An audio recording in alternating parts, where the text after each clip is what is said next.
Hello everyone आज चाहिँ हामी ग्रेड 9 साइन्सको च्याप्टर 12 मेटल्सको बारे स्टडी गर्न गइरहेछौँ र मेटल्स च्याप्टर पढिसकेपछि हामीले बुझ्नुपर्ने कुरा भनेको चाहिँ के हो भन्दा प्रपर्टिज अफ मेटल्सहरू बुझ्नुपर्ने हुन्छ। ठीक छ, मेटल्सको के प्रपर्टिजहरू छ त्यो कुराहरू हामीले पोइन्ट वाइज अथवा प्याराग्राफ वाइज एक्सप्लेनेसन गर्न सक्नुपर्ने हुन्छ। त्यसैगरी मेटल्स र नन मेटल्स बीच के डिफरेन्स छ त्यो कुराहरू पनि लेख्न सक्नुपर्ने हुन्छ। त्यसैगरी सोडियम, जिंक र पोटासियम जुन छन् हाम्रो तिनीहरूको के गर्न सक्नुपर्ने हुन्छ, इम्पोर्टेन्सहरू पनि लिभिङ अर्गानिजम्समा के छ त्यो कुराहरू लेख्न सक्नुपर्ने हुन्छ। त्यसैगरी मर्करी र लिडको हार्मफुल इफेक्ट्सहरू लेख्न सक्नुपर्ने हुन्छ। ठीक छ, सो हाम्रो अब्जेक्टिभ्सहरू हामीलाई थाहा भयो, यो कुराहरू चाहिँ हामीले मेनली फोकस गर्नुपर्ने हुन्छ र अरू सर्ट क्वेसन्समा आउने केही जेनरल कुराहरू पनि हामी स्टडी गर्छौँ। सो के छ त पहिले जेनरल प्रपर्टिज अफ मेटल्स। तपाईहरुलाई मेटल्स त थाहा छँदैछ, हामीले जेनरली हामीले जे कुरामा पनि मेटल्सहरू युज गरिरहेका हुन्छौँ हैन। हाम्रो घर बनाउन जुन रडहरू युज हुन्छ त्यो मेटल्स नै हुन्छ। हामीले जेनरली खाना पकाउने भाँडाहरू पनि मेटल्सकै हुन्छ हैन। र हाम्रो जुन इलेक्ट्रिसिटी बगिरहेछ वायरमा त्यो वायर पनि केले बनाएको हुन्छ त मेटल्सले नै बनाएको हुन्छ। सो मेटल्स बिना सायदै केही जिन्दगी चल्ला हाम्रो है। सो त्यही भएर हामीले चाहिँ मेटल्सको बारे के रहेछ त खास कुरा, मेटल्स कसरी बन्दो रहेछ, मेटल्सको के प्रपर्टिज हुँदो रहेछ भन्ने कुराहरू जान्नुपर्ने हुन्छ। सो सुरुमा हामीले यहाँ केही जेनरल प्रपर्टिजहरू देखाउन लागिरहेका छौँ। हेर्नु त, सो मेटल्सको केही जेनरल प्रपर्टिजहरू भनेको हामीले स्टेट हेर्नुपर्ने हुन्छ। त्यसैगरी ब्रिटलनेस, मेलिएबिलिटी, डक्टिलिटी हैन। ठीक छ, त्यसैगरी मेटालिक लस्टर, कन्डक्टिभिटी, यहाँ प्रेजेन्ट हुने फ्री इलेक्ट्रोन्स र हाई मेल्टिङ एन्ड बोइलिङ पोइन्टहरू भनेको चाहिँ यसको केही जेनरल प्रपर्टिजहरूमा पर्ने गर्छ। ठीक छ, सो जेनरल प्रपर्टिजहरूमा अलॉयजहरूको बारे पनि हामी अलिकति हेर्छौँ। So let's start. सो यो कुरा चाहिँ तपाईले ठ्याक्कै यस्तै फर्ममा बनाउनु हो भने यो फिगर जब तपाईले बनाउनुहुन्छ एक्जामिनरले के बुझ्छ ठिक छ, उसले बुझेको छ, जति सक्दो तपाईहरुले चाहिँ फिगरेटिभ फर्ममा रिप्रेजेन्ट गर्न खोज्नु होला है। सो पहिलो प्रपर्टी चाहिँ हाम्रो स्टेट। स्टेट भनेको चाहिँ मेटल्स कुन स्थितिमा हुन्छ त भन्ने कुरा हो। सो जेनरली मेटल्सहरू चाहिँ सोलिड हुन्छ रुम टेम्परेचरमा। ठीक छ, हामीले जे जति मेटल्सहरू देख्छौँ के हुँदो रहेछ त तिनीहरू रुम टेम्परेचरमा सोलिड फर्ममा हुँदो रहेछ। हामीले जुन आइरन रड युज गर्छौँ त्यो रुम टेम्परेचरमा सोलिडमा हुन्छ। हाम्रो कप्पर जुन युज हुन्छ वायरहरूमा त्यो पनि केमा हुन्छ त सोलिड फर्ममै हुन्छ। तर 5 नोन मेटल्सहरू हामीले अहिलेसम्म चाहिँ थाहा पाएकोमा 5वटा मेटल्सहरू चाहिँ हाम्रो रुम टेम्परेचर भनेको लगभग 27 डिग्री सेल्सियसको कुरा है। सो 27 डिग्री सेल्सियसमा चाहिँ के हुँदो रहेछ, यिनीहरू लिक्विड फर्ममा हुँदो रहेछ। सो ती मेटल्सहरू भनेको सिजियम, फ्रान्सियम, ठीक छ, सिजियम, फ्रान्सियम, रुबिडियम, ग्यालियम र लास्टली मर्करी। ठीक छ, यो 5वटा मेटल्सहरू चाहिँ रुम टेम्परेचरमा लिक्विड फर्ममा हुन्छ। यो भनेको हाम्रै सोडियमको ग्रुपमा पर्ने मेटल्सहरू हो हैन। सोडियमकै तलतिरको मेटल्स सिजियम भन्ने, सायद सिजियम केजियम चाहिँ होला, सिजियम, रुबिडियमहरू, ग्यालियम, फ्रान्सियम, मर्करीहरू अब तलतिर युज हुने रेडियो एक्टिभ टाइपको हुन्। मर्करी चाहिँ तपाईँलाई थाहा छँदैछ हाम्रो थर्मोमिटरमा युज हुने। अर्को छ ब्रिटलनेस एन्ड हार्डनेस। ठीक छ, मेटल्सहरू चाहिँ जेनरली के हुन्छ त हार्ड हुन्छ र लेस ब्रिटल हुन्छ। ब्रिटल भनेको फुट्न सक्ने, जस्तै हाम्रो कप हुन्छ नि, जुन कप चाहिँ केले बनेको हुन्छ, सेरामिकले बनेको हुन्छ। ठीक छ, एउटा माटोको भाँडो हो। यिनीहरू जेनरली फुट्ने सम्भावना धेरै हुन्छ है। तर मेटल्सहरू चाहिँ के हुन्छ, हार्ड हुन्छ र हत्तपत्त फुट्दैन, लेस ब्रिटल्सहरू हुन्छ। जुन हाम्रो तपाईले आइरनै एक्जाम्पल लिन सक्नुहुन्छ, आइरन हार्ड हुन्छ हैन, र यसलाई हामीले यसरी बङ्गिन्छ यो हैन, तर फुट्न चाहिँ फुट्दैन नि हत्तपत्त। सो त्यही भन्न खोजे हो, र हार्ड हुन्छ। त्यसैगरी सफ्ट पनि हुन्छ। ब्रिटल खालको मेटलहरू भनेको चाहिँ केही एक्सेप्सनहरू भनेको लिथियम, त्यसैगरी सोडियम र पोटासियम जुन छ त्यो चाहिँ के हुन्छ त जेनरली सफ्ट र ब्रिटल हुन्छ, फुट्न सक्छ है। सो मेटालिक लस्टर भनेको चम्किन सक्ने एउटा प्रपर्टीलाई चाहिँ लस्टर भनेर भन्छ है। सो मेटल्सहरूले जेनरली के हुन्छ त लस्टर हुन्छ, तिनीहरू चम्किन सक्छन् हैन। तपाईले एउटा कपर वायरलाई हेर्नु भने त्यो वायर अलिकति चम्किरहेको हुन्छ नि हैन, ब्राइट हुन्छ नि हो। त्यसैगरी आइरनलाई तपाईले घोट्नु भयो, तपाईको जुन रडहरु युज भइरहेको हुन्छ घर बनाउन, त्यहाँको आइरनलाई तपाईले हल्का रगड्नु भने के देख्नुहुन्छ त साइन भइरहेको देख्न सक्नुहुन्छ। सो यिनीहरुमा एउटा लस्टरको के हुन्छ त प्रपर्टी पनि हुन्छ, ठीक छ। नन मेटल्स, कुनै नन मेटल्समा पनि यस्तो प्रपर्टी हुन्छ, जस्तै आयोडिन एन्ड ग्रेफाइट, ठीक छ। आयोडिन र ग्रेफाइटमा पनि लस्टर हुन्छ, यो नन मेटल्सहरु हो। यो नन मेटल्सहरुमा पनि लस्टर हुन्छ तर अरुमा हुँदैन। र लिथियममा चाहिँ, लिथियम एउटा मेटल हो, यो लिथियम मेटलमा चाहिँ लस्टर हुँदैन, ठीक छ। लिथियममा के हुँदैन रहेछ त लस्टर हुँदैन रहेछ, ठीक छ। सो हामीले लस्टरको बारे हेर्यौं। अर्को भनेको चाहिँ मेटल मेलिएबिलिटी। मेलिएबिलिटी भनेको चाहिँ कस्तो हो भने तपाईहरुले टिन देख्नु भएको छ नि, जुन हाम्रो घर छाउनको लागि हामीले टिन युज गरिरहेका हुन्छौं। हामीले मेटल्सलाई चाहिँ के गर्न सक्छौं त थिन प्लेटमा चेन्ज गर्न सक्छौं, बिटन इन्टु थिन प्लेट। आइरनलाई तपाईले कुट्दै सानो पातलो आइरन बनाउन सक्नुहुन्छ नि। तपाईसँग एउटा मोटो आइरन छ भने त्यसलाई चाहिँ पिटेर हैन फोर्स लगाएर के गर्न सक्नुहुन्छ, सानो पातामा चेन्ज गर्न सक्नुहुन्छ। त्यसलाई नै चाहिँ के भन्छ त मेलिएबिलिटी भन्छ।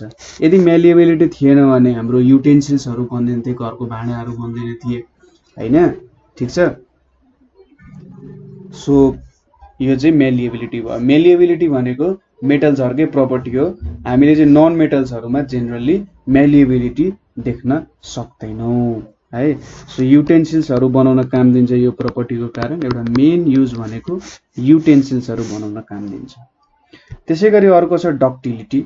डक्टिलिटी भनेको चाहिँ हामीले मेटल्सहरुबाट थिन वायर्सहरु पनि बनाउन सक्छौं, ठीक छ।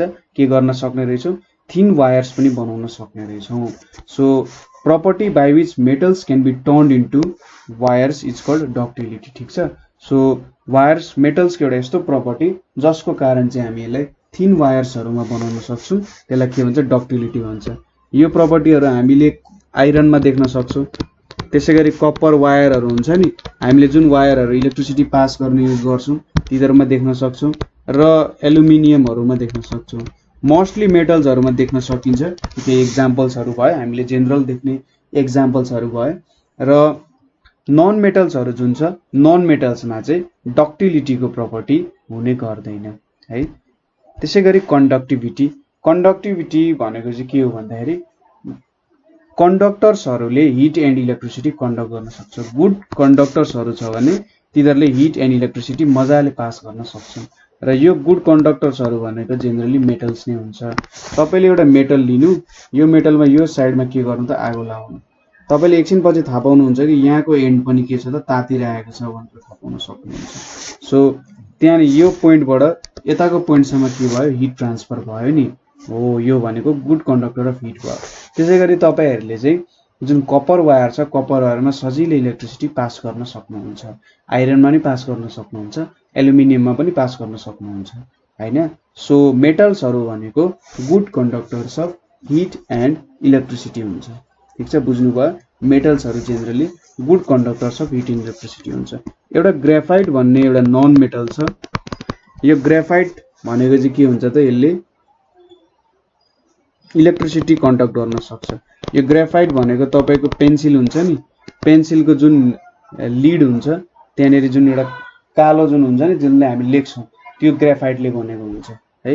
र ग्रेफाइटले चाहिँ के गर्न सक्छ त सजिलै इलेक्ट्रिसिटी कन्डक्ट, सजिलै त गर्न सक्दैन तर केही अमाउन्टमा इलेक्ट्रिसिटी कन्डक्ट गर्न सक्छ। पेन्सिलको दुईटै इन्ड तपाईले तिखारेर तपाईले त्यहाँनेरि वायरमा राख्नुभयो भने पनि त्यहाँनेरिबाट इलेक्ट्रिसिटी भएको देख्न सक्नुहुन्छ। तर जेनरली नन मेटल्समा ग्रेफाइट बाहेक अरूले कन्डक्टिभिटी देखाउन सक्दैनन्। त्यसैगरी metallic clink or sonorous sound. So मेटल्सहरूले चाहिँ के गर्न सक्छन् त भन्दा एउटा क्लिङ्क अर सोनोरस साउन्ड। तपाईले मेटल्सलाई एउटा रडले स्ट्राइक गर्नुभयो भने के देख्नुहुन्छ त त्यहाँबाट एउटा पेक्युलर साउन्ड निक्लिन्छ। तपाईले आइरनलाई स्ट्राइक गर्नु भने एक प्रकारको साउन्ड निक्लिन्छ र तपाईले कपरलाई स्ट्राइक गर्नु भने अर्को प्रकारको साउन्ड निस्किन्छ। सो के हुने रहेछ त भन्दा metallic clink or sonorous sound भनेको एउटा मेटलको प्रपर्टी रहेछ। तपाईले सायद तपाईको कान तिखो छ भने तपाईले चाहिँ मैले आइरनलाई कुटिरहेको छु कि कपरलाई कुटिरहेको छु कि एल्युमिनियमलाई कुटिरहेको छु त्यो कुरा थाहा पाउन सक्नुहुन्छ है। यो एउटा metallic clink or sonorous sound भयो। मान्छे कुटे जस्तो चाहिँ हुँदैन, मान्छेले नकराउन्जेलसम्म थाहा पाउनुहुन्न नि, तर मेटल्समा चाहिँ तपाईले थाहा पाउन सक्नुहुन्छ है। अब अर्को प्रपर्टी भनेको के छ त मेल्टिङ एन्ड बोइलिङ पोइन्ट्स। अब मेटल्सहरुमा जेनरली के हुन्छ भने तिनीहरु चाहिँ एउटा क्लोज फ्यामिली जस्तो हुन्छ। तिनीहरुको मोलिक्युल्सहरु के हुन्छ एकदम टाइटली प्याक्ड हुन्छ हैन। जब तिनीहरु एकदम टाइटली प्याक्ड हुन्छ हैन, जो मान्छेहरु एकदम नजिक नजिक छन् हैन तिनीहरुलाई छुटाउन गाह्रो भयो जस्तै मेटल्सहरुको मोलिक्युल्सहरु जुन एकदम नजिकै छन् टाइटली प्याक्ड छन् तिनीहरुलाई पनि छुट्याउन गाह्रो हुन्छ। ठीक छ। कुनै पनि कुरा मेल्ट हुनु भनेको के हो त जेनरली मेल्ट हुनु भनेको सोलिडबाट लिक्विड स्टेटमा लानु हो हैन। र सोलिडबाट लिक्विड स्टेटमा लानुको मतलब के हुन्छ त मोलिक्युल्सहरुलाई टाढा टाढा लानु है। पहिले यो यतिको डिस्टेन्समा थियो भने अब यतिको टाढा डिस्टेन्समा जब हामी लान्छौं त्यसले के दिन्छ त भन्दा अब फोर्स तिनीहरु बीच एउटा फोर्स चाहिँ छ तर यति सानो फोर्स छ कि तिनीहरु एउटा सर्टेन शेपमा चाहिँ बस्न सक्दैन। तिनीहरुको एउटा भोल्युम त हुन्छ तर एउटा सर्टेन शेप हुँदैन। सो मेटल्सको मोलिक्युल्सहरु एकदम टाइटली प्याक भएको कारण त्यहाँनेरि एकदमै धेरै हामीले हिट दिनुपर्ने हुन्छ। ठीक छ। ताकि त्यो हिटले चाहिँ के गरोस् त त्यहाँको मोलिक्युल्सहरु काइनेटिक एनर्जी बढोस् र एकदम टाढा टाढा जाओस् हैन। सो मेल्ट गर्नको लागि पनि हामीले धेरै के दिनु पर्यो हिट दिनुपर्ने हुन्छ र बोइलिङ पोइन्ट पनि एकदमै हाई हुन्छ। लिक्विडबाट हामीले ग्यासमा लानु पर्यो, लिक्विडबाट ग्यासमा लानु पनि एकदमै गाह्रो हुन्छ। सो जेनरली मेटल्सहरुको चाहिँ high melting and boiling points हुने गर्छ र नन मेटल्सहरुको चाहिँ अलि low melting point and boiling point हुने गर्छ है। तपाईहरुले यो चाहिँ किने बोइलिङ पोइन्ट मेल्टिङ पोइन्ट वाला टेबलहरुमा हेर्नु भयो भने यो कुराहरु तपाईले कम्पेयर गर्न सक्नुहुन्छ है। त्यसैगरी अर्को प्रपर्टी छ एलोइज। त्यो मैले माथिको जुन टेबलमा त एलोइज भनेर देखाएको थिएन तर यो पनि एउटा के हो त प्रपर्टी नै जस्तो भन्न सकिन्छ। एलोय भनेको चाहिँ के हो भन्दाखेरि यति बुझ्नुस् तपाईले कुनै दुईटा मेटल्सहरुलाई हैन कुनै दुईटा मेटल्स छन् तपाईसँग टु मेटल्सहरु छन् तिनीहरुलाई के गर्नुभयो लिक्विड फर्ममा लानुभयो पगाल्नुभयो हैन। पगालेर के गर्नुभयो तिनीहरुलाई एकअर्कासँग मिक्स गर्नुभयो चिनी पानी घोले जस्तै तिनीहरुलाई मिक्स गर्नुभयो हैन। मिक्स गरेपछि के हुन्छ तिनीहरु एउटा छुट्टै प्रपर्टीको मेटल्सहरु भन्छ हैन। त्यसलाई चाहिँ के भन्छ एलोइज भनेर भन्छ। सो यहाँनिर मैले एलोइजको डेफिनेसन लेखेको छु, यसलाई अलिकति हेरौं। So alloy is the metallic solid or liquid composed of a homogeneous mixture of two or more metals and non-metals to obtain desirable qualities such as hardness, lightness and strength. So definition अनुसार के भनिरहेछ त भन्दा एउटा homogeneous mixture हुन्छ हैन, सबैतिर equally फैलिएको हुन्छ। जसरी हाम्रो चिनी पानीमा के हुन्छ त तपाईले चिनी र पानी घोल्नु भयो, एक चम्चा लिनु भयो खानु भयो, अर्को चम्चा लिँदा पनि के हुन्छ त त्यति नै गुलियो हुन्छ नि, अगाडि जति गुलियो थियो यहाँ पनि त्यति नै गुलियो हुन्छ। सो मेटल्सहरुलाई मिक्स गर्दा पनि के गर्नु पर्यो तपाईले एउटा होमोजेनियस तरिकाले मिक्स गर्नु पर्यो। एउटा दुईटा मेटल्स अथवा दुईटा भन्दा ज्यादा मेटल्स र त्यहाँनेरि केही अमाउन्टमा नन मेटल्स पनि युज गर्न सक्नुहुन्छ। सो यो किन गर्नुहुन्छ भने तपाईले एउटा सर्टेन हार्डनेस, एउटा लाइटनेस, एउटा सर्टेन स्ट्रेन्थ चाहिने सकिरहेको हुन्छ। तपाईले घरमा जुन खाना खाने भाँडाहरु हुन्छ त्यो भाँडालाई अब आइरनले बनाउन थाल्नु हुँदा एकदम ठुलो हेभी हुन्छ हैन। सो त्योसँग काम गर्न त गाह्रो हुन सक्छ। त्यसै गरेर विभिन्न ठाउँमा तपाईहरुले यस्तो कुराहरु युज गर्न सक्नुहुन्छ। सो त्यहाँनेरि तपाईलाई स्ट्रेन्थ पनि चाहिन सक्ने हुन्छ। त्यो कुरा चाहिँ छिटै नफुटोस् भन्ने टाइपको अथवा छिटै नभाङ्गियोस् हो त्यस्तो टाइपको चाहिएको छ। अलिकति हार्ड होस् र अलिकति लाइट पनि होस् हैन। हो त्यो सबै प्रपर्टीहरुलाई तपाईले चाहिँ के गर्न सक्नुहुन्छ मिक्स गर्दाखेरि त्यो कुरा सोचेर बनाउन सक्नुहुन्छ। तिनीहरु भनेको चाहिँ के हुन्छ एलोइजहरु हुन्छ। जस्तै ब्रास, ब्रास भनेको एउटा एलोय हो यसमा चाहिँ के हुन्छ जिंक र कपर हुन्छ ठीक छ जिंक एन्ड कपर मिक्स भएर के बनेको हुन्छ ब्रास हुन्छ जिंक यहाँनेर जेनरली 10 देखि 35% मा हालिएको हुन्छ र कपर जेनरली 65% देखि 90% मा हुन्छ सो कपर अलिकति धेरै पर्सेन्टेजमा छ सायद ब्रास भनेको चाहिँ काँस हाम्रो भात खाने भाँडा जस्तो लाग्यो मलाई भात खाने जुन थाल हुन्छ नि झर्के थाल भन्छ कसैले हैन सो त्यो झर्के थाल जस्तो बुझाउन खोजेको कति लाइट हुन्छ नि एउटा मेटलको पनि फिलिङ दियो हैन त्यहाँनेरि र लाइट पनि हुन्छ सो त्यस्तो खालको बनाउनु पर्यो भने तपाईले युज गर्नुहुन्छ त्यसैगरी ब्रोन्ज भनेर भन्छ अर्को BRONZT ब्रोन्जमा चाहिँ के हुन्छ त यो भनेको कपर र हाम्रो के को एलोय हो त कपर टिन र अरु एलिमेन्टहरु भनेको अलिअलि कचाकुचुक रूपमा म्याङ्गनिज त्यसैगरी फोस्फोरस र एल्युमिनियम यो कुराहरु मिक्स गरेर के बनाएको हुन्छ त ब्रोन्ज बनाएको हुन्छ ठीक छ कपर र टिन चाहिँ अलि धेरै अमाउन्ट हुन्छ कपर जेनरली 78 देखि 95% मा हुन्छ टिन भनेको 5% देखि 22% सम्ममा हुन्छ र अरु अलिअलि थोरै हाल्ने भनेको चाहिँ के हो त म्याग्निज फोस्फोरस एल्युमिनियम यो चाहिँ खानामा अचार जस्तो हुन्छ है त्यहाँनेर धेरै अमाउन्टमा युज गरेर हुँदैन सो एलोइज भनेको यो भयो अब हामीले 9 वटा प्रपर्टिजको डिस्कसन गर्यौं तपाईहरुले यो कुराहरु लेख्दै जानु र मैले भनेको कुराहरु पनि बिस्तारै टिप्दै जानु यो एक्जाम्पल्सहरु जुन छ यो एक्जाम्पल्सहरु तपाईले लेख्नु भयो भने तपाईको एन्सर भनेको अझै राम्रो हुन्छ हैन 5 वटै लेख्नु पर्छ भन्ने छैन 3-4 वटा लेखिदिए पनि हुन्छ तर याद गर्न त्यति गाह्रो त छैन नि त सिजियम फ्रान्सियम रुबिडियम ग्यालियम मर्करी यो कुराहरु याद गर्न गाह्रो छैन ब्रिटलनेस छ मेटालिक लस्टर छ म्यालिएबिलिटी भनेको के रहेछ त थिन प्लेट बनाउन सकिने रहेछ मेटल्सहरुको डक्टिलिटी भनेको के रहेछ त मेटल्सहरुलाई सानो वायरहरुमा रेसाहरुमा कन्भर्ट गर्न सकिन्छ जसरी त्यो स्पाइडरको वेब हुन्छ नि त्यस्तै खालको रेसाहरुमा तपाईले देख्नु भएको छ होला जुन हाम्रो कपर वायर हुन्छ हैन हाम्रो तारहरु जुन हुन्छ इलेक्ट्रिसिटी पास गर्ने त्यसमा के हुन्छ त कपर वायरहरु पनि कति सानो कपर वायरहरुलाई यसरी सानो कपर वायरहरु हुन्छ यो कपर वायरहरुले एउटा ठूलो वायरको बन्डल जस्तो बनाएको हुन्छ सो कति सानो बनाउन सकिन्छ होला है सो डक्टिलिटी भयो कन्डक्टिभिटी भनेको हिट र इलेक्ट्रिसिटी मजाले पास गर्न सक्छ नन मेटल्समा ग्रेफाइट मात्र यस्तो एउटा कुरा छ जसले चाहिँ जहाँबाट हिट त पास हुँदैन इलेक्ट्रिसिटी पास गर्न सकिन्छ मैले भनिहाले तपाईले पेन्सिलको दुई एन्ड तिखार्ने र वायरमा राखेर जोड्ने हो भने तपाईको बत्ती बल्छ अझै पनि अलि सानो मन्दम बल्ला तर अलिअलि बल्न चाहिँ बल्छ है अर्को छ metallic clink or sonorous sound so मेटललाई कुनै पनि रडले स्ट्राइक गरियो भने के हुन्छ त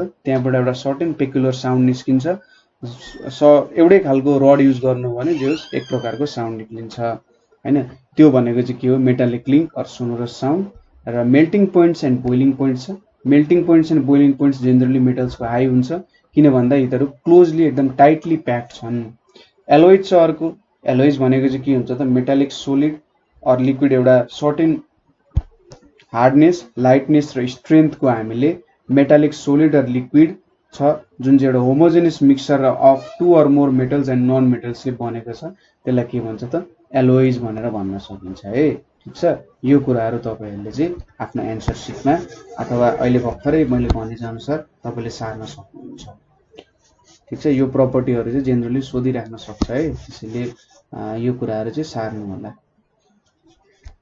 त्यसैगरी अब हामीले यहाँनिर एउटा इलेक्ट्रोन सी मोडल भनेर छ अब यो सबै माथि जुन प्रपर्टीजहरु हामीले पढ्यौ त्यो प्रपर्टीजहरु किन भयो त कसरी आयो त भन्ने कुराहरु हामीले पढ्नको लागि चाहिँ इलेक्ट्रोन सी मोडल भनेको हाम्रो एउटा थ्योरी हो जसले यो माथिको प्रपर्टीजहरुलाई एक्सप्लेन गर्न सक्छ ठीक छ इलेक्ट्रोन सी मोडलले चाहिँ के गर्दो रहेछ त हामीले जति माथिको कुराहरु गर्यौ त्यो कुराहरुलाई एक्सप्लेन गर्न सक्ने रहेछ सो अलिकति इलेक्ट्रोन सी मोडलको बारे थोरै हेरौं र यसले कसरी माथिको प्रपर्टीजहरुलाई एक्सप्लेन गर्न सक्छ त्यो कुराहरु पनि हामी डिस्क्राइब गर्छौं सो इलेक्ट्रोन सी मोडलमा के हुन्छ त भन्दा सपोज जेनरली हाम्रो मेटल्सहरुमा के हुन्छ त इलेक्ट्रोन लुज गर्ने क्यापासिटी हुन्छ ठीक छ इलेक्ट्रोन लुज गर्ने क्यापासिटी हुन्छ त्यसैले यिनीहरु के हुन्छ त इलेक्ट्रोपोजिटिभ हुन्छ है के हुँदो रहेछ इलेक्ट्रोपोजिटिभ हुन्छ किनभने इलेक्ट्रोन लुज गरेपछि त प्रोटोनको नम्बर धेरै हुने भयो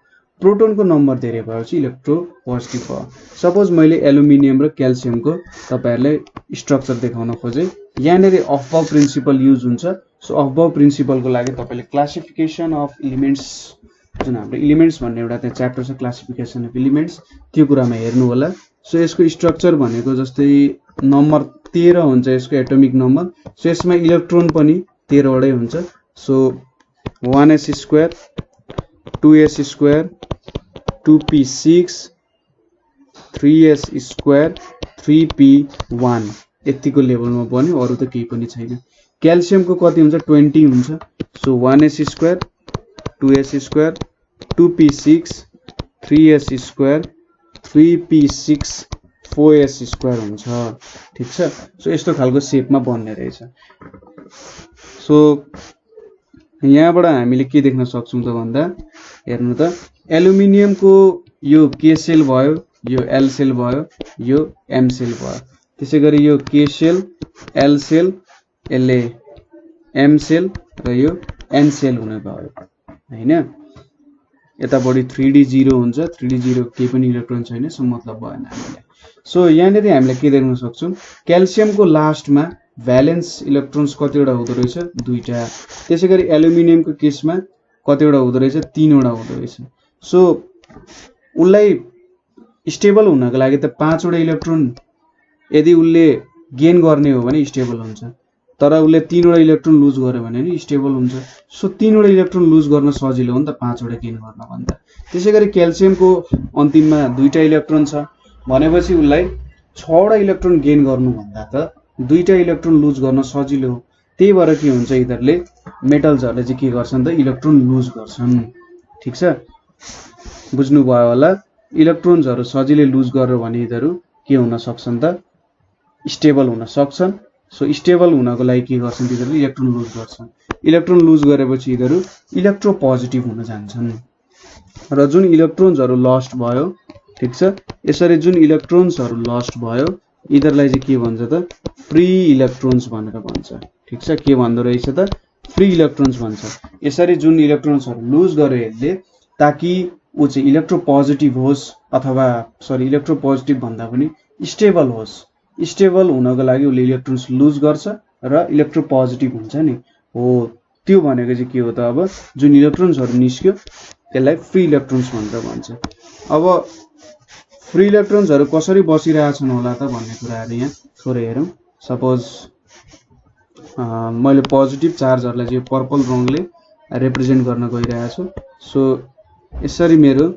पोजिटिभ चार्जहरु मेटल्समा बसिरहेछन् है ठीक छ एकदमै धेरै नम्बरमा हुन्छन् तर यहाँनेरि मैले केही नम्बर्सहरु देखाए धेरै त देखाइन सो यसरी यहाँनेरि यो भनेको हाम्रो के भयो त प्रोटोन्सहरु भयो ठीक छ यो पर्पल रङले जुन मैले रंगाएको छु यहाँनेरि त्यो भनेको प्रोटोन्सहरु भयो अब इलेक्ट्रोन्सलाई मैले रेड रङले गर्न लागिरहेको छु यो भनेको हाम्रो के भयो त इलेक्ट्रोन्सहरु भयो ठीक छ यिनीहरु भनेको हाम्रो इलेक्ट्रोन्सहरु हुने भयो सो यहाँनेरि के देख्न सक्छौं प्रत्येक मेटलमा के छ त यसरी फ्री इलेक्ट्रोन्सहरु निस्किरहेछ है के देखिन सकिन्छ त यहाँनेरि यो फ्री इलेक्ट्रोन छ यहाँनेरि के छ त मेटल एटम्सहरु पनि छ र फ्री इलेक्ट्रोन्सहरु पनि छ नि हैन सो यो फ्री इलेक्ट्रोन्सहरु भनेको चाहिँ के छ त खासमा भन्दा यिनीहरु चाहिँ मेटलको जुन इलेक्ट्रोन्सहरु त के हुन्छ यो मेरो न्यूक्लियस हो भने न्यूक्लियसको वरिपरि इलेक्ट्रोन्सहरु घुमिरहेको हुन्छ नि तर जुन यो फ्री इलेक्ट्रोन्सहरु छन् यो फ्री इलेक्ट्रोन्सहरु चाहिँ मेटलको जुन एटम छ यो एटम जुन छ हामीले देखाइरहेको यो एटमको वरिपरि यो इलेक्ट्रोन घुम्दैन ठीक छ के हुँदो रहेछ त इलेक्ट्रोनहरु त्यहाँनेरि घुम्दैनन् जस्ट यसले के गर्छ त सराउन्ड गर्ने काम गर्छ ठीक छ सोच्नुस् कि तपाईले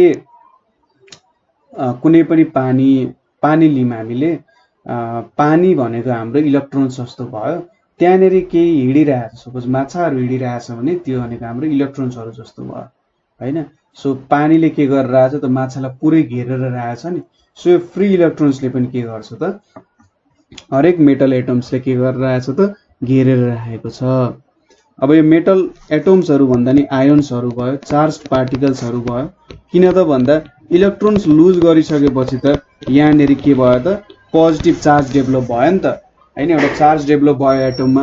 सो यिनीहरूलाई के भन्छ त आयोन्सहरू भनेर भन्छ। ठिक छ। सो यो फ्री इलेक्ट्रोन्सहरू मजाले घुम्ने भयो। जसरी समुद्रमा विभिन्न माछाहरू छन्, व्हेल माछाहरू छन्, अक्टोपस छ, डल्फिन छ आदि इत्यादि छ, तर पानीले सबैलाई घेरेर राखेको छ नि। सो यहाँनिर हाम्रो प्रोटोन्सहरू भनेको के भयो त त्यो व्हेल माछाहरू जस्तो भयो, इलेक्ट्रोन्सहरू भनेको पानी जस्तो भयो। सो के हुने रहेछ त हाम्रो एटोमिक न्युक्लियाई जुन छ, एटोमिक न्युक्लियाई भनेको चाहिँ हाम्रो जुन न्युक्लियस छ, न्युक्लियसमा के हुन्छ प्रोटोन र न्युट्रोन हुन्छ। So atomic nuclei are floating, atomic nuclei are floating through a sea of electrons. ठिक छ, through a sea of electrons. यहाँनिर त सबै कुरा मोसनमा हुन्छन्। सो यो न्युक्लियाईहरू चाहिँ यो इलेक्ट्रोन्सहरू बीच के गरिरहेको छन् त फ्लोट गरिरहेको छन्। इलेक्ट्रोन्सहरू फ्री छन् हैन, यहाँनिर केही छैन। सो यहाँनिर के बुझ्न सकिन्छ माछाहरू पानीमा हिँडे जस्तो, पानीले सबैलाई घेरेर राखेको छ नि। यो इलेक्ट्रोन्सहरू सी अफ इलेक्ट्रोन्सले के गरिरहेछ त न्युक्लियाईलाई घेरेर राखेछ र न्युक्लियाईले इलेक्ट्रोन्सको एउटा छाल बनाए जसरी के गरिरहेछ हिँडिरहेको हुन्छ। सो यसलाई चाहिँ के भन्छ त इलेक्ट्रोन सी मोडल भनेर भन्छ। ठिक छ, इलेक्ट्रोन सी मोडल भनेर भन्छ।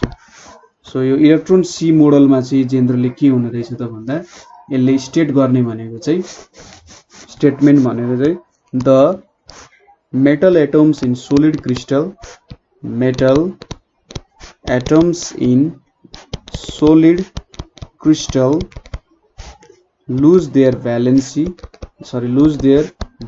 इलेक्ट्रोन्स। तिनीहरूले चाहिँ आफ्नो भ्यालेन्स इलेक्ट्रोन्सहरू लुज गर्दो रहेछ, कल्ड फ्री इलेक्ट्रोन्स। यो भ्यालेन्स इलेक्ट्रोन्सहरूलाई के भन्दो रहेछ त फ्री इलेक्ट्रोन्स भन्दो रहेछ। Which can easily move from one atom to next atom. ठिक छ, एउटा एटमदेखि अर्को एटममा मजाले हिँड्न सक्छन्। इन्स्टेड अफ बिङ कन्फाइन्ड भनेको एउटा जेलमा बसे जस्तो। जसरी हाम्रो सुगा हुन्छ नि, सुगालाई हामी एउटा केजमा राखेको हुन्छ, ऊ त्यो केज वरिपरि हिँड्न त सक्छ तर के हुन्छ बाहिर जान सक्दैन। त्यसै गरी हाम्रो इलेक्ट्रोन्सहरू पनि जेनरली के हुन्छ त एटम्स वरिपरि घुम्ने उसलाई फ्रिडम छ तर एटम्स बाहिर जान सक्दैन। तर यो फ्री इलेक्ट्रोन्सहरू चाहिँ के गर्न सक्छ जतै पनि मुभ हुन सक्छ। So instead of being confined by any specific atom, ठिक छ, instead of being confined by any specific atom due to this, ठिक छ, due to this metal ions are immersed in a sea of mobile electrons। Mobile electrons भनेको चाहिँ यहाँनिर हामीले पोक्ने mobile होइन, mobile electrons भनेको वरिपरि हिँड्न सक्ने इलेक्ट्रोन्सलाई चाहिँ के भन्छ त मोबाइल इलेक्ट्रोन्स भन्छ। सो के हुने रहेछ त हाम्रो मेटल्सहरूले भ्यालेन्स इलेक्ट्रोन्सहरू लुज गर्ने रहेछन्। यो इलेक्ट्रोन्सहरू चाहिँ सजिलै सबैतिर मुभ हुन सक्छन्, ना कि एउटा एटम्सको वरिपरि हिँड्छन्। सो हाम्रो मेटल आयन चाहिँ के हुने रहेछ त भन्दा सोच्दाखेरि एउटा सी अफ मोबाइल इलेक्ट्रोन्स यताउति हिँड्न सक्ने इलेक्ट्रोन्समा बसेको हुँदो रहेछ। ठिक छ, अब यहाँनिर इलेक्ट्रोन्सहरू के चार्ज हुन्छ नेगेटिभ चार्ज हुन्छ र हाम्रो एटम्स अथवा जुन आयोन्स बनेको छ त्यो भनेको के हुन्छ त पोजिटिभ चार्ज हुन्छ। ठिक छ, सो यहाँनिर के हुने रहेछ त यो इलेक्ट्रोन्स र यो पोजिटिभ आयन बीच एउटा एट्र्याक्टिभ फोर्स हुन्छ। ठिक छ, इलेक्ट्रोन्स र पोजिटिभ र नेगेटिभ चार्ज बीच एउटा एट्र्याक्टिभ फोर्स हुनु पर्यो नि। ठिक छ, सो यो एट्र्याक्टिभ फोर्सलाई चाहिँ के भन्छ त मेटालिक बोन्ड भन्छ। ठिक छ, जुन हाम्रो फ्री इलेक्ट्रोन्सहरू छन् त्यो फ्री इलेक्ट्रोन्स र हाम्रो पोजिटिभ चार्ज बीच एउटा सर्टेन फोर्स हुन्छ। त्यो फोर्सले चाहिँ के हुन्छ त मेटल एटमहरूलाई होल्ड गरेको हुन्छ। यो इलेक्ट्रोन भयो, यो इलेक्ट्रोन यहाँनिर पनि इलेक्ट्रोन छ, यहाँनिर पनि इलेक्ट्रोन छ, यहाँनिर इलेक्ट्रोन छ, यहाँनिर एउटा पोजिटिभ मेटल एटम छ। सो यता पनि एट्र्याक्ट, यता पनि यसरी एट्र्याक्ट भइरहेछ तर एकअर्कासँग जोडिँदैनन् हैन। सो यो भनेको चाहिँ के हुन्छ त मेटालिक बोन्ड हुन्छ। सोच्नुस् अब कति धेरै फोर्स होला यिनीहरू बीच, ताकि हामीले टुक्राउनु पर्यो भने कति धेरै फोर्स लाग्ला। ठिक छ, सो यसरी चाहिँ मेटल्सहरूले एउटा मेटालिक बोन्ड बनाएर बसेको हुन्छ। सो के क्वेसनहरु छ, हामीले लस्सरको कुरा पढ्यौं। कुनै पनि मेटलमा लस्सर किन हुन्छ त भन्दाखेरि जुन यो इलेक्ट्रोन्सहरु छन्, सपोज हामीले यसरी लाइट पठायौं हैन, यो भनेको लाइट हो। लाइटले जब इलेक्ट्रोनसँग ठोकिन्छ, ठीक छ, इलेक्ट्रोनसँग ठोकिएपछि इलेक्ट्रोनको के हुन्छ त इनर्जी बढ्छ, ठीक छ। लाइट जब इलेक्ट्रोनसँग ठोकिन्छ यसको इनर्जी बढ्छ, ठीक छ।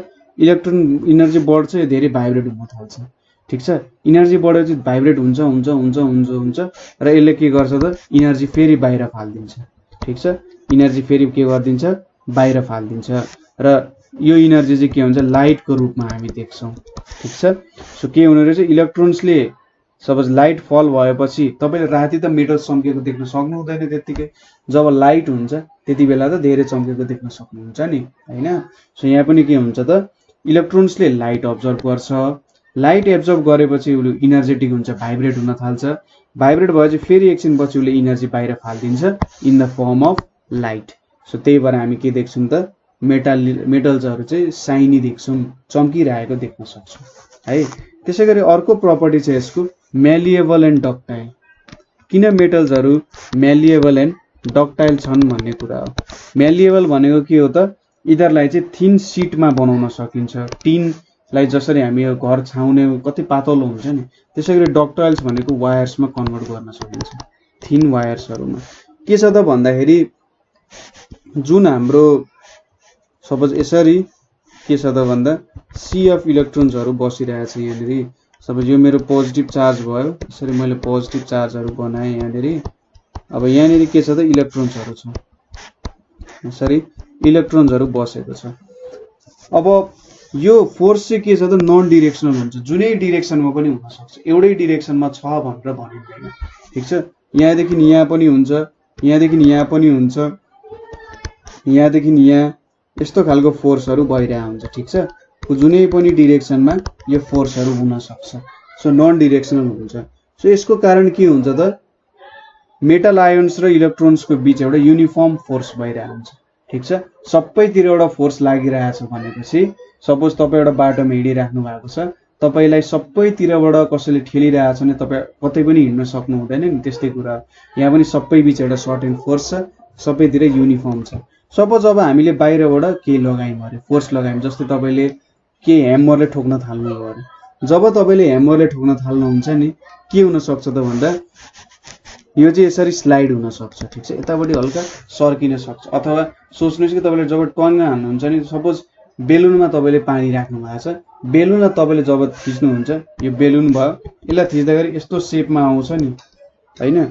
सो के भयो त यतातिर र यतातिर डिस्ट्रिब्युट भयो नि। हो यहाँ पनि के हुन्छ त, जो यो मेटल्स भयो भने यहाँनेरि जब तपाईले यसरी फोर्स लाउनुहुन्छ, फोर्स लगाएपछि के हुन्छ त यतापट्टि धेरै एटम्सहरु जान सक्छन् अनि यहाँनेरि के हुन्छ थोरै एटम्सहरु बस्छन् है। सो यो प्रपर्टी भनेको चाहिँ के हो भन्दा मेलिएबल एन्ड डक्टिलिटी हुन सक्ने प्रपर्टी हो। सो मेटल्सलाई चाहिँ के गर्न सकिने रहेछ, डिफर्म गर्न सकिने रहेछ। डिफर्म हुँदा के हुने रहेछ, त्यो अलिकति अर्कोतिर सर्दिने रहेछ। फोर्सहरु लागेर यहाँको मेटल एटम्सहरु यतातिर यतातिर सर्दै जान्छन्, ठीक छ, यतातिर सर्दै जान्छन्। यहाँनेरि जहाँ फोर्स लाग्यो त्यहाँनेरि एटम्सको नम्बर घट्ने भयो र यतापट्टिको जुन डाइरेक्सन छ यहाँनेरि बढ्ने भयो, त्यहाँ गएर के हुने भयो, जम्मा हुने भयो। त्यसैगरी यहाँ बिस्तारै हामी यो डाइरेक्सनमा पिट्दै पिट्दै पिट्दै जाँदा के हुन सक्छ, सानसानो सानसानो सानसानो सिटहरु हुँदै जान्छ।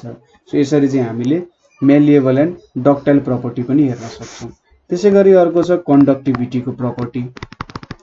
कन्डक्टिभिटी भन्नाले नि कन्डक्ट हिट एन्ड इलेक्ट्रिसिटी, ठीक छ, conduct hit and electricity. So hit conduct गर्दा के हुन्छ, जब हामी मेटललाई हिट गर्छौं, सपोज मैले यहाँ एउटा मात्र इलेक्ट्रोनले देखाउन खोजे, हिट गर्दाखेरि के हुन्छ त यो इलेक्ट्रोनले इनर्जी पाउँछ। के हुँदो रहेछ, इनर्जी पाउँदो रहेछ। इनर्जी पाएपछि के हुन्छ, यो दौडिन थाल्छ। सो जब यो डाइरेक्सनमा दौडिन्छ र यहाँ अर्को इलेक्ट्रोन्स पनि छ नि, यो इलेक्ट्रोनले के भने के पाउँछ त इनर्जी पाउँछ हैन। यहाँ त कति धेरै इलेक्ट्रोन्सहरु हुन्छन्, सबै इलेक्ट्रोन्सहरु इनर्जी पाएर के गर्छन् त यतापट्टिको डाइरेक्सन डिफ्रेन्ट डाइरेक्सनमा जान्छन्। सो यता पनि केही अमाउन्टमा त जान्छ। सो जब यहाँ इलेक्ट्रोन्सहरु यतापट्टिको डाइरेक्सनमा जान्छन्, यहाँको इलेक्ट्रोन्सहरुले पनि के गर्छन् त इनर्जी पाउँछन् र के हुने रहेछ त इनर्जी पाएपछि त यिनीहरु पनि के हुने भयो, हिट हुने भयो। सो हिट सजिलै ट्रान्सफर हुन सक्ने हुन्छ। ठिक छ, जब हामी एउटा एन्डमा के गर्छौँ, हिट गर्छौँ। ठिक छ, एउटा एन्डमा जब हामीले हिट गर्यौँ, हिट गर्दाखेरि के हुने भयो त, त्यो इलेक्ट्रोनले इनर्जी पाउने भयो। इनर्जी पाएर उसले चाहिँ अर्को एन्डतिर गएर यसलाई पनि इनर्जी दिन्छ र यहाँनिर हिटको इफेक्ट फिल गर्न सकिन्छ।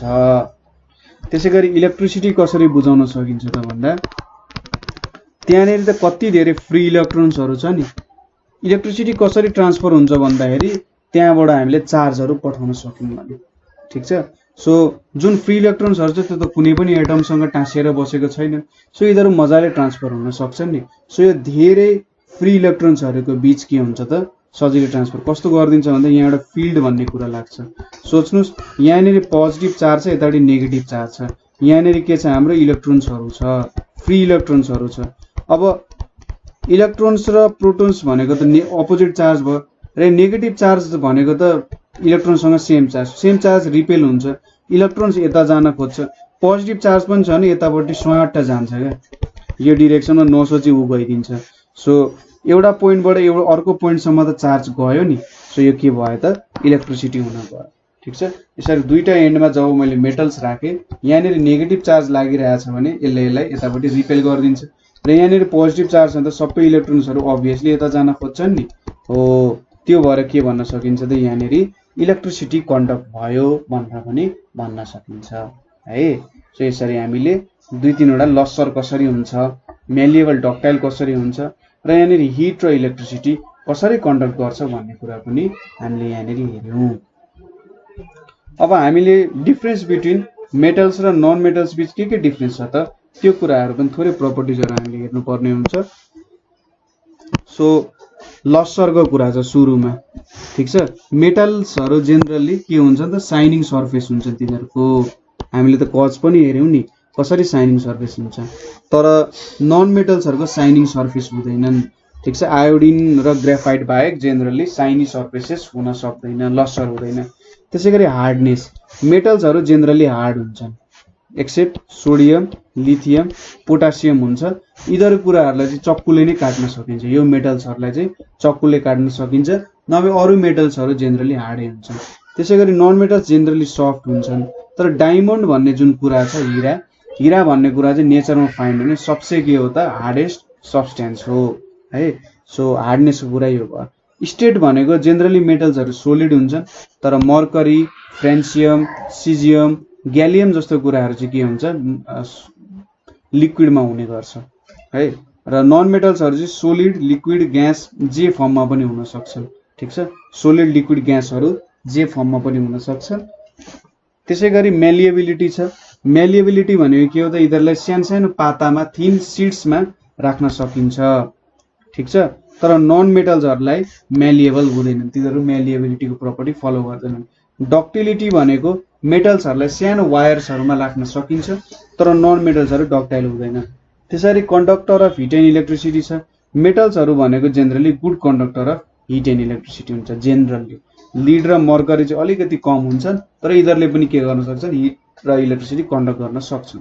तर नन मेटल्सहरू भनेको poor conductor of heat and electricity हुन्छ, यिनीहरूले जेनरली के त, हिट र इलेक्ट्रिसिटी चाहिँ कन्डक्ट गर्न सक्दैनन्। त्यसै गरी डेन्सिटीको कुरा छ। डेन्सिटीको कुरा गर्दाखेरि मेटल्सहरूको जेनरली हाई डेन्सिटी हुन्छ, हाई मेल्टिङ पोइन्ट हुन्छ। ठिक छ, मेटल्सहरूको जेनरली के हुँदो रहेछ, हाई डेन्सिटी र हाई मेल्टिङ पोइन्टहरू हुँदो रहेछ। तर नन मेटल्सहरूको जेनरली धेरै डेन्सिटी हुँदैन हैन, र लो मेल्टिङ पोइन्टहरू हुन्छ। ठिक छ, मेटल्सहरूको चाहिँ नन मेटल्सहरूको चाहिँ लो डेन्सिटी हुन्छ, लो मेल्टिङ पोइन्ट हुन्छ। त्यसै गरी सोनोरस छ। सोनोरस भनेको जब हामी हार्ड सर्फेसमा स्ट्राइक गर्छौँ, तिनीहरूले एउटा आवाज ट्वाङ खालको आवाज निस्किन्छ नि हैन। सो त्यो कुराहरू हामीले घन्टी बजाउँदा पनि के हुन्छ त, एउटा अर्कै खालको आवाज निस्किन्छ नि। हो, त्यहाँनिर हामीले घन्टी त काठको घन्टी त बनाएको हुँदैन हैन। सो तिनीहरूले एउटा सोनोरस साउन्ड प्रड्युस गर्न सक्छन्, तर नन मेटल्समा चाहिँ सोनोरस हुँदैन। अक्साइड्सहरू भनेको चाहिँ हामीले मेटल्सहरूलाई, ठिक छ, मेटल्सहरूलाई अक्सिजनसँग रियाक्ट गर्यौँ भने के बनाउँछ त यिनीहरूले भन्दा, मेटल अक्साइड्स बनाउँछन्, तिनीहरू चाहिँ बेसिक नेचरको हुन्छन्। र नन मेटल्सहरूले जब अक्सिजनसँग रियाक्ट गर्छन्, तिनीहरूले एसिडिक कुराहरू बनाउन सक्छन्, तिनीहरू एसिडिक नेचरको हुन्छ है। यो कुराहरू हामीले हेर्यौँ।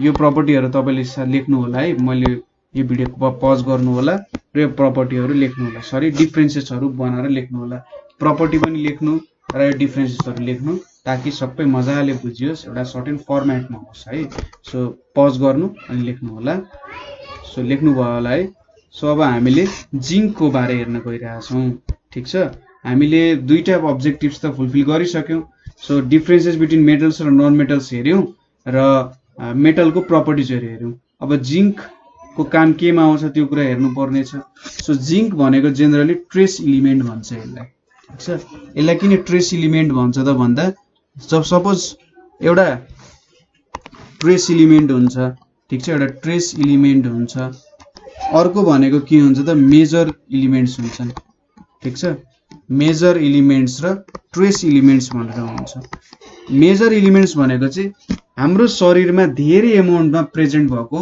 एलिमेन्ट्सहरुलाई के भन्छ त मेजर एलिमेन्ट्स भन्छन् ठीक छ हाम्रो शरीरमा धेरै अमाउन्टमा प्रेजेन्ट छ भने मेजर एलिमेन्ट्स जस्तै carbon hydrogen oxygen nitrogen phosphorus sulphur calcium sodium हैन क्लोरिन म्याग्नेशियम हैन त्यसरी पोटासियम यस्तो कुराहरु के हुन्छ त मेजर एलिमेन्ट्सहरु हो ट्रेस एलिमेन्ट्स भनेको चाहिँ एकदमै थोरै अमाउन्टमा प्रेजेन्ट हुने हाम्रो शरीरमा जस्तै iron copper manganese molybdenum zinc iodine हैन त्यसैगरी फ्लोरिन त्यसैगरी कोबाल्टहरु आदि इत्यादि कुराहरु चाहिँ के हुन्छन् त ट्रेस एलिमेन्ट्सहरु हुन् एकदमै थोरै अमाउन्टमा प्रेजेन्ट हुन्छन् सो जिंक पनि एउटा के हो त ट्रेस एलिमेन्ट हो हैन ट्रेस एलिमेन्ट हुँदा हुँदै पनि के हो त यो एकदमै धेरै इम्पोर्टेन्ट छ ठीक छ हाम्रो 300 भन्दा बेसी इन्जाइम्सहरु जुन हाम्रो बडीले नर्मली फंक्सन गर्नको लागि चाहिन्छ त्यो भनेको चाहिँ के हुन्छ त जिंक नभई त्यो कुराहरु बन्दैन ठीक छ त्यो इन्जाइम्सहरुलाई प्रपरली फंक्सन गर्नको लागि के चाहियो त भन्दा जिंक चाहिँ चाहिन्छ है अब जिंकको रोलहरु बडीमा के छ त भन्ने कुराहरु हामी हेरौं तपाईहरुले यो रोलहरु चाहिँ थोरै थोरै लेख्दै पनि जानु होला यो कुराहरु तपाईले एक्जाममा सोध्न सक्छौ सो सेल डिभिजनमा युज हुन्छ ठीक छ हामीले नयाँ सेलहरु बनाउनु पर्यो भने के चाहिन्छ त सेल डिभिजनमा जिंक चाहिने रहेछ त्यसैगरी सेल ग्रोथमा चाहिने रहेछ सेललाई बढ्नु पर्यो जसरी एउटा सानो रुखको सीड हुन्छ नि दाना त्यो चाहिँ ठूलो रुख हुन्छ त्यहाँनेर त सेल डिभिजन हुनु पर्यो त्यसैगरी सेल ग्रोथ हुनु पर्यो हैन त्यसको लागि जिंक चाहिन्छ त्यसैगरी वुन्ड हिलिङ हामीलाई कतै चोटपटक लाग्यो भने पनि जिंक भएन भने हाम्रो शरीरमा त्यो चोटपटक चाहिँ भरिनको लागि धेरै समय लाग्दो रहेछ ठीक छ सो त्यसैगरी जिंकले चाहिँ नर्मल रिप्रोडक्सन जुन एउटा रिप्रोडक्सनको प्रोसेस छ हैन नर्मल रिप्रोडक्सनको प्रोसेसमा जिंकले मद्दत गर्दो रहेछ त्यसैगरी टेस्ट एउटा नर्मल टेस्ट स्मेल भिजन हुन र हाम्रो एक्सेलरेटेड एजिङ अफ स्किन भनेको हाम्रो स्किनलाई चाहिँ चाउरी पर्नबाट छिटो बचाउनको लागि त्यसैगरी हेयर ग्रोथको लागि जिंक युज हुने रहेछ तर यसको मतलब तपाईले जिंक धेरै खाने होइन नि फेरि केही एउटा जुन हामीले फ्रुट्स सरी जुन कुराहरुबाट हामीले जिंक पाउँछौं त्यो कुराहरु चाहिँ तपाईले के गर्नु पर्यो अलिकति अमाउन्टमा खानु पर्यो ठीक छ यदि तपाईको चाउरी परिरहेको छ स्किनहरु हेयर ग्रोथ कम भइरहेको छ भने तपाईले जिंक भएको एलिमेन्ट्सहरु खान सक्नुहुन्छ त्यसैगरी यसले चाहिँ के गर्ने रहेछ त helps in maintaining sufficient immune system of body against pneumonia diarrhoea र कमन कोल्ड सो जिंकले चाहिँ केमा मद्दत गर्ने रहेछ त भन्दा हामीलाई ताकत दिन ताकि हामीले निमोनिया डायरिया र कमन कोल्ड जस्तो डिजिजहरुसँग लड्न सक्नको लागि जिंक धेरै इम्पोर्टेन्ट रहेछ त्यसैगरी यसले चाहिँ normal growth and development of infant during pregnancy childhood and adolescence so तपाई आफ्नै आमाको पेटमा हुँदा यदि जिंक आमाले धेरै नखाएको भए के हुन सक्थ्यो बच्चा त्यो इन्फेन्ट मजाले डेभलप नहुन सके हुन सक्छ त्यसैगरी तपाईलाई चाइल्डहुड र एडोलेसेन्समा पनि के चाहिने रहेछ एउटा सर्टेन अमाउन्ट अफ जिंक चाहिने रहेछ ताकि तपाईले मजाले ग्रो गर्न सक्नुहोस् त्यसैगरी helps to increase fertility power of men and regulate menstrual cycle of women ठीक छ एउटा कुनै पनि पुरुषको यसले फर्टिलिटी पावर ठीक छ यदि उनले बच्चा जन्माउन सकिरहेको छैन अथवा त्यो कुरामा उले सकिरहेको छैन जस बच्चा जन्माउन उलाई अलिकति प्रब्लम भइरहेछ हैन ठीक छ सो उले त्यो बेलामा चाहिँ फर्टिलिटी पावर जिंकले बढाउन सक्ने रहेछ त्यसैगरी regulate menstrual cycle of woman suppose वुमनको के छ त पिरियडहरू चाहिँ इरेगुलर भइरहेछ हैन, तिनीहरूको इरेगुलर छ पिरियड भने त्यति बेला के बुझ्न सकिन्छ, सायद जिङ्कको कमीले हुन सक्छ। सो यदि वुमनहरूले पनि जिङ्क चाहिँ एउटा सर्टेन एउटा नर्मल एमाउन्टमा खायो भने तिनीहरूको एउटा मेन्स्ट्रुअल साइकल पनि मजाले रेगुलेट हुँदो रहेछ हैन। त्यसै गरी अर्को छ enhances the action of insulin hormone in body. इन्सुलिनले चाहिँ जेनरली के गर्छ त भन्दा हाम्रो जुन सुगर हामीले खान्छौँ त्यो सुगरलाई एउटा कन्ट्रोलमा राख्ने काम गर्छ। सपोज हामी भन्छौँ नि यसलाई सुगर लाग्यो डायबिटिज भयो भनेर भन्छौँ नि, सो त्यो भनेको के हुन्छ, इन्सुलिनको कमीले बनिरहेको हुन्छ। सो जिङ्कले चाहिँ के गर्ने रहेछ त, इन्सुलिनलाई अझै बढी इफेक्टिभ बनाउने काम गर्ने रहेछ। सो जिङ्कको नर्मल छ भने हामीलाई डायबिटिज हुनबाट अलिकति बच्न पनि सकिन्छ। त्यसै गरी यो चाहिँ विभिन्न डिजिज एनोरेक्जियाहरू जस्तोबाट पनि ट्रिटमेन्ट गर्न सकिन्छ। ठिक छ, यो प्रपर्टिजहरू चाहिँ तपाईँले हेर्नु, मजाले बुझिहाल्नुहुन्छ, केही पनि छैन। सो यो प्रपर्टिजहरू तपाईँले लेख्नु होला है। Sorry, roles of zinc in body, हाम्रो ह्युमन बडीमा जिङ्क किन चाहियो हैन, हामीले जिङ्क किन खानुपर्ने रहेछ भन्ने कुराहरू चाहिँ यो कुराहरू छ हैन। हेर्नु त कति इम्पोर्टेन्ट कुराहरू छ, कति धेरै कुराहरूमा जिङ्क युज हुँदो रहेछ हैन। सो तपाईँले जिङ्क खानुभयो अथवा जिङ्क भएको खानेकुराहरू खानुभयो भने त्यत्तिकै चाहिँ नखानु होला, जिङ्क गाह्रो पर्ला फेरि। सो एउटा सर्टेन एमाउन्टमा हामीले जिङ्क पाइने फलफुलहरू अथवा फ्रुट्सहरू भेजिटेबल्सहरू तपाईँहरूले खानुभयो भने के हुन्छ त, तपाईँले यो कुराहरूबाट बच्नु हुँदो रहेछ है। सो यो भयो जिङ्कको रोल। त्यसै गरी अब सोडियम र पोटासियमको रोल के छ त्यो पनि हेर्छौँ हामीले। जेनरली सोडियम र पोटासियम भनेको चाहिँ एकदमै धेरै एमाउन्टमा प्रेजेन्ट हुने हो। यो भनेको चाहिँ के हो त, मेजर इलिमेन्ट्स इन बडी हो। ठिक छ, यो भनेको के हो, मेजर इलिमेन्ट्सहरू हो। र यो भनेको चाहिँ form of ions in and outside of the cells. हाम्रो जुन कोषहरू छ, सेल्सहरू छ, सेल्सहरूको बाहिर र भित्र चाहिँ आयन्सको रूपमा, यो सेल भयो भने सेलभित्र पनि सोडियम र पोटासियम हुन्छ, सेल बाहिर पनि के हुन्छ त, सोडियम पोटासियम हुन्छ। सो यसको रोलहरू के रहेछ त, सो रोल भनेको चाहिँ यिनीहरूले चाहिँ एउटा इलेक्ट्रिकल पोटेन्सियल एक्रस मेम्ब्रेन बनाउँदो रहेछ, जसले चाहिँ नर्भ्स र मसल्सलाई के गर्न सक्ने रहेछ, मजाले चल्न दिने रहेछ। सो एउटा सपोज यो एउटा मेम्ब्रेन भयो भने ठिक छ, यहाँनिर एउटा पोटेन्सियल डेभलप गर्ने रहेछ। सपोज यो अर्को मेम्ब्रेन भयो, यहाँबाट यहाँ तपाईँले इन्फर्मेसन पठाउनु पर्ने छ भने यो दुईटा बीच एउटा सर्टेन पोटेन्सियल बनाइदिने रहेछन्, भोल्टेज सेटअप गर्ने रहेछन्, ताकि योबाट यो ए मेम्ब्रेनबाट बी मेम्ब्रेनमा के गर्नु पर्यो, तपाईँले इन्फर्मेसन पठाउन सक्नु पर्यो। ठिक छ, जस्तै तपाईँलाई कतै घुच्यो अथवा पोल्यो भने त्यो कुरा त दिमागमा पठाउनु पर्यो। सो त्यो कुराको लागि एउटा इलेक्ट्रिक पोटेन्सियल चाहिने हुन्छ, इलेक्ट्रिसिटीको फर्ममा जाने हुन्छ सिग्नल्सहरू त हाम्रो ब्रेनहरूमा। सो त्यही भएर के हुन्छ त, यहाँनिर सोडियम पोटासियमको युज हुने रहेछ। त्यसै गरी एउटा सोडियम पोटासियम पम्पको लागि पनि के हुन्छ त, यो युज हुन्छ। ठिक छ, सोडियम पोटासियम पम्प भनेको चाहिँ के हो भन्दा हाम्रो जुन हाम्रो सेल्सहरू छ नि, जुन हाम्रो सेल्सहरू छ, सेल्सहरूबाट Na प्लस आयोन जुन छ त्यो चाहिँ बाहिर निक्लिँदो रहेछ। ठिक छ, सेल्सहरूबाट जेनरली सोडियम आयोन्सहरू बाहिर निस्किँदो रहेछ र सेल्सभित्र चाहिँ के छिर्दो रहेछ त, सरी पी लेखेको छु मैले, पोटासियम आयोन्सहरू भित्र छिर्दो रहेछ। ठिक छ, सेल्सहरूमा पोटासियम आयोन्स भित्र छिर्छ र सेल्सहरूले सोडियम आयोन्सहरूलाई चाहिँ के गर्दो रहेछ त, बाहिर निकाल्दो रहेछ। सो यसलाई के भन्छ त, सोडियम पोटासियम पम्प भनेर भन्छ। ठिक छ, के भन्दो रहेछ, सोडियम पोटासियम पम्प। सो यहाँबाट के बुझ्न सकिन्छ भने सपोज तपाईँलाई कसैले छोयो अथवा ठिक छ टचको लागि स्टिमुलाई भन्छ, तपाईँलाई कसैले छोयो भने यो सोडियम पोटासियम पम्पले चाहिँ के गर्ने रहेछ, ए यसले छोयो है भन्ने कुरा चाहिँ त्यहाँ बुझ्न सकिने रहेछ। त्यहाँनिर पोटासियम भित्र छिर्ने रहेछ र सोडियम बाहिर निक्लेपछि हामीले के बुझ्नु पर्यो त भन्दा ए कसैले छोयो है भनेर बुझ्नुपर्ने हुँदो रहेछ। त्यसै गरी अर्को कुरा भनेको नर्भ इम्पल्सेसहरू ट्रान्समिट गर्नको लागि।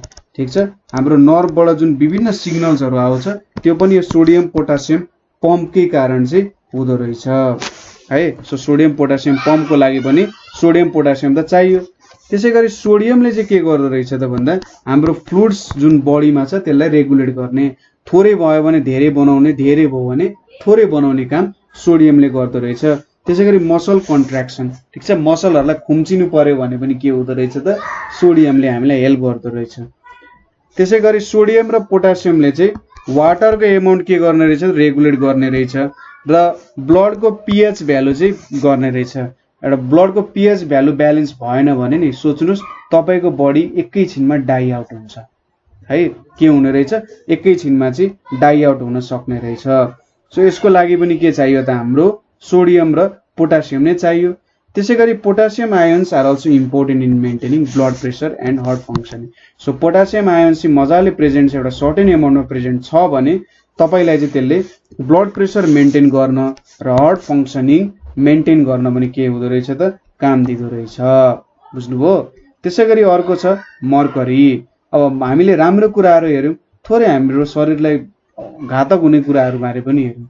सो मर्करी भनेको अब यसलाई चाहिँ एचजी हाइड्रोजाइरियम भनेर पनि भन्छ।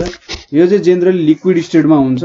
सिम्पल प्रपर्टिजहरूको जेनरली लिक्विड स्टेटमा हुन्छ र हाम्रो शरीरमा यसले त्यस्तो राम्रो खासै रोल खेल्दैन। यो चाहिँ भिलेन हाम्रो शरीरको लागि, ठिक छ। हामीले हिरोहरूको माथि कुरा गऱ्यौँ, अब मर्करी र लिड भनेको हाम्रो शरीरको भिलेनहरू हो। सो यसले के गर्दो रहेछ त, सपोज हाम्रो शरीरमा मर्करी पर्यो अरे, मर्करी पर्यो भने तिनीहरूले नर्भस सिस्टमलाई ड्यामेज गर्न सक्ने, लिभर, लङ्स, किडनीज, इम्युन र रिप्रोडक्टिभ सिस्टमलाई नै ड्यामेज गरिदिन सक्ने रहेछ। त्यसैगरी मर्करी हाम्रो शरीरमा पर्यो भने हाई ब्लड प्रेसर हुने, त्यसैगरी हार्ट बिट रेट चेन्ज हुने र हार्ट एट्याकको रिस्क इन्क्रिज गर्ने रहेछ। ठिक छ। हाम्रो ब्लड प्रेसर इन्क्रिज गराउँछ, हामीलाई धेरै रिस उठ्न सक्छ। हार्ट बिट इन्क्रिज डिक्रिज गराउँछ, हार्ट बिट इन्क्रिज डिक्रिज भयो भने तपाईँको दिमागै खलबलिन्छ होइन, ब्लड पनि मजाले ट्रान्समिट हुँदैन भनेपछि के भयो त, हार्ट एट्याकको रिस्क पनि बढ्ने भयो।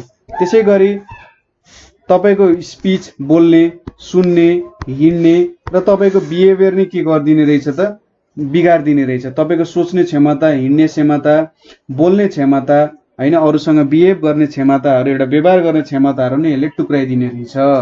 ठिक छ। सो कति घातक रहेछ त है। सो अर्को भनेको causes pins and needle sensation in hands, fit and around the mouth. So यसको मतलब तपाईँले यदि मर्करी खानुभयो भने के हुन्छ त, तपाईँलाई चाहिँ सानसानो पिनहरू, निडलहरूले चाहिँ घोपे जस्तो हुँदो रहेछ है। मैले आफैले चाहिँ पर्सनली फिल गरेको छैन, तर जे होस् कसैको पर्सनल फिलिङ्समै लेखायो होला। सो तपाईँको ह्यान्ड्स, फिट र माउथको वरिपरि के हुने रहेछ त, एउटा सेन्सेसन फिल हुने रहेछ कि मलाई कसैले घोपिरहेछ, निडल्स र सियो र के अरे काँटीले घोपेको जस्तो फिल हुने रहेछ होइन। एकदम घातक कुरा छ। सो यो कुराहरू पनि लेख्नु होला र मर्करीबाट टाढै बस्नु खोज्नु होला, गाह्रो हुनसक्छ। अर्को छ लिड। लिडले चाहिँ जेनरली हाम्रो एकदम स्मल एमाउन्टमा प्रेजेन्ट हुन्छ होइन, र यो चाहिँ एयर, वाटर, सोइलहरूमा पनि प्रेजेन्ट भइरहेको हुन्छ। र हाम्रो पेन्ट्सहरू जुन हामीले पेन्ट गर्ने हुन्छ नि, पेन्टहरू, सेरामिक्स भनेको हाम्रो जुन कपहरू हुन्छ त्यस्तोमा, पाइप्सहरूमा हो, त्यस्तोमा चाहिँ जेनरली लिडहरू भेटिन्छ। केही बेनिफिसियल छ तर धेरै जसो के छ त, टक्सिक छ, हानिकारक छ है। सो के ठाउँमा हानिकारक छ त त्यो हेर्नु। यदि बच्चा बच्चीले लिड खायो भने के हुने रहेछ त, तिनीहरूको व्यवहार र सिक्ने क्षमतालाई घटाइदिने रहेछ। ठिक छ। तिनीहरूको व्यवहार पनि अलि रिसाउने खालको बच्चाहरू, धुमधुम्ती बस्ने बच्चाहरू बनाइदिन्छ होइन, र लर्निङ प्रोसेसमा पनि के गराइदिन्छ, ह्रास आउने गर्छ। ठिक छ। तिनीहरूले मजाले लर्न गर्न सक्दैनन्, लोअर आइक्यू हुन्छ, पढ्न सक्दैनन् मजाले, हाइपर एक्टिभिटी हुन्छ। हाइपर एक्टिभिटी भनेको एक ठाउँमा चुप लाएर बस्न सक्दैनन्, केही न केही गरेकै हुनुपर्छ। ठिक छ। केही नगरी बस्न नसक्नु। त्यसै गरी स्लो ग्रोथ, बढ्न सक्दैनन्, हियरिङ प्रब्लम, सुन्न सक्ने क्षमता हुँदैन। एनेमिया भनेको ब्लडको प्रब्लमहरू देखिन सक्छ त्यहाँनिर। त्यसै गरी लिड खाइयो भने चाहिँ सिजर्सहरू, तपाईँहरूलाई कसै बेला ऐठन हुन्छ नि, ऐठन भनेको तपाईँहरूले आफ्नो बडी नै चलाउन सक्नु हुँदैन, कक्रेर बस्नुपर्ने हुन्छ, त्यो बेला भनेको तपाईँले लिड खाएको हुनसक्छ।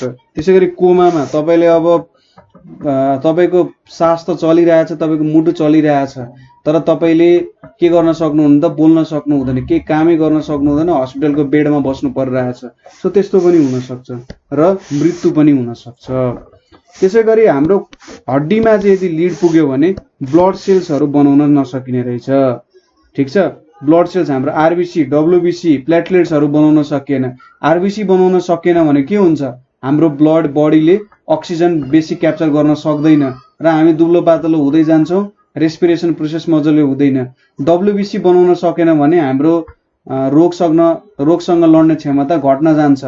प्लेटलेट्स बनाउन सकेन भने के हुन्छ, हाम्रो खुनहरू चाहिँ मजाले हाम्रो घाउहरू छिटो रोकिँदैनन्, खुन बहेको गर्छ हैन र एब्जर्प्सन अफ क्याल्सियम ठीक छ क्याल्सियम अब्जर्भ गर्न रोक्ने रहेछ क्याल्सियम अब्जर्भ गर्न सकेन भने के हुन्छ हड्डी कमजोर हुन्छ तपाईले एकदम छिटो गलेको आवाज हुन्छ नि सोच्नुस् कि सायद लिड चाहिँ परेको छैन त हाम्रो शरीरमा हो त्यो पनि हुन सक्छ ठीक छ त्यसको कारण हड्डी वीक हुने गर्छ त्यसैगरी transportation of oxygen and calcium माथि भनिसक्यौं आरबीसी नभएपछि के हुन्छ त अक्सिजन मजाले ट्रान्समिट हुन सक्दैन बोन्समा क्याल्सियम मजाले पुगेन त्यसैगरी यसले तुत दिके दाँतमा किरा लाग्ने छिटो हुन सक्छ सोच्नुस् तपाईको छोराछोरीले चकलेट मात्रै खाएको छ भने त्यो कारण नहुन सक्छ लिड पनि खाएको हुन सक्छ है कुनै कुराबाट लिड आउन सके हुन सक्छ सो तैले धेरै चकलेट खाइस् भनेर पिट्ने मात्रै होइन तैले अरु के खाइस् भन्ने कुरा पनि सोध्नु पर्ने हुन्छ त्यसैगरी हेडेक हुन सक्छ टाउको दुखेको हुन सक्छ किडनीज डिसअर्डर तपाईहरुको किडनीहरुमा डिसअर्डर आउन सक्छ स्टोन्सहरु फर्म हुन सक्छ किडनीले मजाले छान्न नसक्छ हैन ब्लडहरु देखिन सक्छ पिसाबहरु फेर्दाखेरि हैन सो यति धेरै डिसअर्डरहरु आउन सक्छ ब्लड प्रेसर इन्क्रिज गराउँछ हाइपरटेन्सन गराउँछ हैन तपाईलाई चट रिस उठ्छ नि कुनै बेला हो त्यस्तो कुराहरु गराउन सक्छ सो यो कुराहरुबाट हामीले बच्नु पर्छ हैन योबाट टाढै रहने जहाँनेर युज भएको छ त्यो युज गर्दा पनि एकदमै सजगता अपनाउनु पर्ने हुन्छ सो यो च्याप्टरमा हामीले मेटल्सहरुको बारेमा हेर्यौं सरी मैले लिड्सको बारेमा देखाउन बिर्से हेर्नुस् त यो लिड्सको पनि तपाईले मजाले पढ्नु होला है सो आज हामीले मेटल्सहरुको बारेमा स्टडी गर्यौं के पढ्यौं त मेटल्सको विभिन्न प्रपर्टिजहरु बारेमा पढ्यौं हैन मेटल्स र नन मेटल्स बीचको डिफरेन्सहरु हेर्यौं है इलेक्ट्रोन सी मोडलको बारेमा हेर्यौं मेटल्सहरु खासमा कसरी काम गर्दै रहेछ त त्यो कुराहरु हेर्यौं र त्यसैगरी हामीले चाहिँ विभिन्न जिंकको प्रपर्टी सोडियम पोटासियमको प्रपर्टिजहरु र मर्करी र लिडको प्रपर्टिजहरु हेर्यौं सो तपाईलाई कोही त क्वेशन भयो कतै बुझ्नु भएन भने हामीलाई चाहिँ तपाईहरुले कमेन्ट गर्न सक्नुहुन्छ अथवा हाम्रो ग्रुप नेपाल अनलाइन स्कुलमा के गर्न सक्नुहुन्छ कनेक्ट हुन सक्नुहुन्छ त्यहाँनिर तपाई जस्तै हजारौं विद्यार्थीहरु चाहिँ मेन्टर्सहरुसँग सिकिराख्नु भएको छ बुझिराख्नु भएको छ धेरै कुराहरु हैन अथवा अरु के क्वेशन भयो तपाईले 98495 95895 मा पनि कन्ट्याक्ट गर्न सक्नुहुन्छ सो आजको लागि यति नै थ्यांक यू फर वाचिङ